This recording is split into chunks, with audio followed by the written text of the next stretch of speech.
Eh bien, le Parti travailliste a choisi d'imposer quelque chose au pays, ce qui, à mon avis, va très mal tourner. Nous avons donc cette situation absurde où un Premier ministre arrive, Andy Burnham, qui n'a fait l'objet d'aucun véritable examen critique de ses projets en tant que Premier ministre. Pas de réunion publique, pas de débat, rien du tout. Même pas en interne, bien sûr, dans le cadre d'une course à la direction du Parti travailliste, sans parler d'une élection générale. Maintenant, tout cela commence déjà à se fissurer aujourd'hui, alors que les gens examinent, imaginez ça, son bilan en tant que maire du Grand Manchester. Bien sûr, ces dernières semaines, nous avons vu les médias traditionnels obsédés par Nigel Farage. Plutôt que de se concentrer sur l'homme qui est couronné Premier ministre, sans aucun véritable examen sérieux de ses projets, quels qu'ils soient. Comme je l'ai écrit aujourd'hui sur Haven News, je pense que Keir Starmer démontre en fait ce qu'il ne faut pas faire en tant que Premier ministre en termes d'absence totale de plan.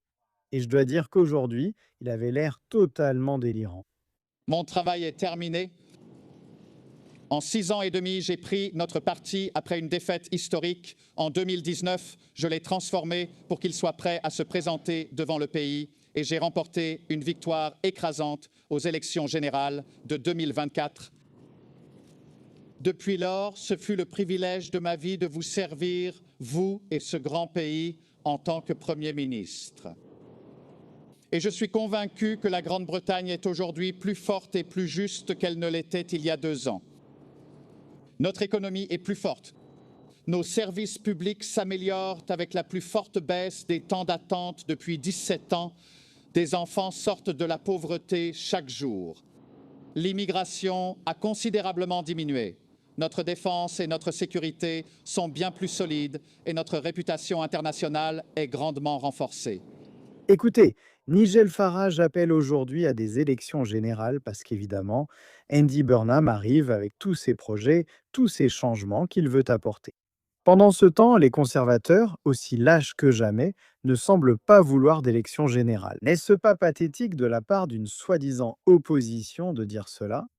Mais quand les gens regardent vraiment ce que Andy Burnham va faire, nous avons vu aujourd'hui sa promesse concernant les personnes qui dorment dans la rue. Maintenant, je vais bientôt passer par cette porte derrière moi et donner ma première instruction pour mettre fin au fait que des gens dorment dans la rue dans notre pays. Mais qu'a fait Burnham dans le Grand Manchester? Et c'est pourquoi un examen minutieux avant qu'il ne devienne Premier ministre, et le fait que les gens aient réellement leur mot à dire sur la question de savoir s'ils voulaient qu'il devienne Premier ministre aurait été une bonne idée. Parce que si vous creusez un peu maintenant, il devient déjà très clair que le bilan d'Andy Burnham laisse beaucoup à désirer. Vous pouvez voir ici en fait que sous Andy Burnham dans le Grand Manchester, le nombre de personnes dormant dans la rue a augmenté pendant 4 années consécutives. Donc sa déclaration d'aujourd'hui ne semble pas très crédible compte tenu de son bilan. En ce qui concerne ce que vous avez vu dans les finances du Grand Manchester, eh bien, en aviez-vous entendu parler auparavant? En fait, au Grand Manchester, nous avons la dette la plus élevée de toutes les autorités combinées en Angleterre. Vous pouvez voir là 1,34 milliard en hausse par rapport à moins d'1 milliard avant 2017. Il est également intéressant de noter, Andy Burnham, encore une fois, n'a absolument rien dit sur l'immigration dans son discours et il a aussi beaucoup parlé des années 1980 et de la désindustrialisation. Rien à dire sur la neutralité carbone et la désindustrialisation qui se produisent actuellement sous un gouvernement travailliste. Nous ferons de ce moment un électrochoc pour la Grande-Bretagne en apportant les plus grands changements des 40 dernières années. Un nouveau modèle politique et un nouveau modèle économique. Dans les années 1980, la Grande-Bretagne a fait fausse route. Le pouvoir politique a été centralisé, le pouvoir économique privatisé. De vastes régions du pays ont été désindustrialisées et elles ne s'en sont toujours pas remises. Beaucoup ont l'impression d'être encore en déclin. Et on entend aussi parler d'un plan sur 10 ans, un plan sur 10 ans proposé par un vieux bonhomme qui n'était même pas député lors des dernières élections générales, sans que le public ait eu son mot à dire. Et je vais le souligner encore une fois, parce que certains choisissent d'ignorer cela. il y a une énorme demande publique pour une élection générale. Et donc, un plan sur 10 ans, tous ces changements de politique, tout cela tourne vraiment le système en ridicule, à mon avis. Plus tard cette année, je présenterai un nouveau plan pour la Grande-Bretagne, un plan sur 10 ans, en traçant une voie depuis là où nous en sommes maintenant jusqu'à là où je crois que nous voulons tous que la Grande-Bretagne soit.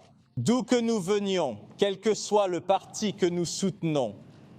Mais je peux faire quelque chose pour donner un peu de répit aux gens maintenant, un peu d'aide face au coût de la vie. Et je présenterai certaines de ces mesures à partir de demain, y compris la façon dont nous allons les financer. Dites-moi si vous êtes d'accord avec cela ou non, et si vous pensez sérieusement qu'Andy Burnham peut continuer pendant des années sans avoir obtenu de mandat lors d'une élection générale tout en parlant d'un plan sur 10 ans. Est-ce vraiment crédible? Je souhaite bonne chance à Andy Burnham pour le bien du pays, mais je crains que cela ne se termine pas bien. Il dit qu'il va apporter le plus grand changement en 40 ans, bien qu'il n'ait pas de mandat pour cela. Mais ce qui est encore plus préoccupant, c'est qu'il ne semble pas avoir de plan. Il a eu beaucoup de débats au sein de son équipe. Il y a des divisions internes. En fait, il a demandé, selon les rapports, à Keir Starmer plusieurs semaines supplémentaires pour se préparer parce qu'il n'avait pas de plan élaboré sur la façon dont il pourrait résoudre les problèmes auxquels le pays est confronté. Nous avons entendu dire qu'il pourrait être sur le point d'approuver certains permis de pétrole et de gaz existants, mais pas de nouveaux.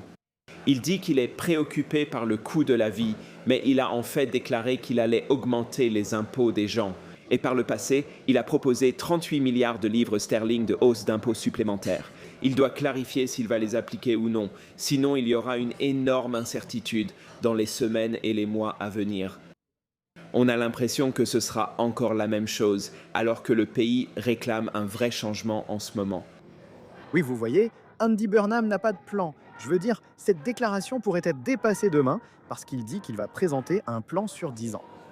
Non, il a en fait déclaré sur les marches de Downing Street que plus tard dans l'année, il allait présenter un plan sur 10 ans. Eh bien, je ne pense pas que ce soit suffisant. Si vous avez passé des mois, voire des années dans le cas d'Andy Burnham, à essayer de devenir Premier ministre, à saper le précédent dans son cas, vous devriez savoir exactement ce que vous voulez faire si vous voulez diriger ce pays.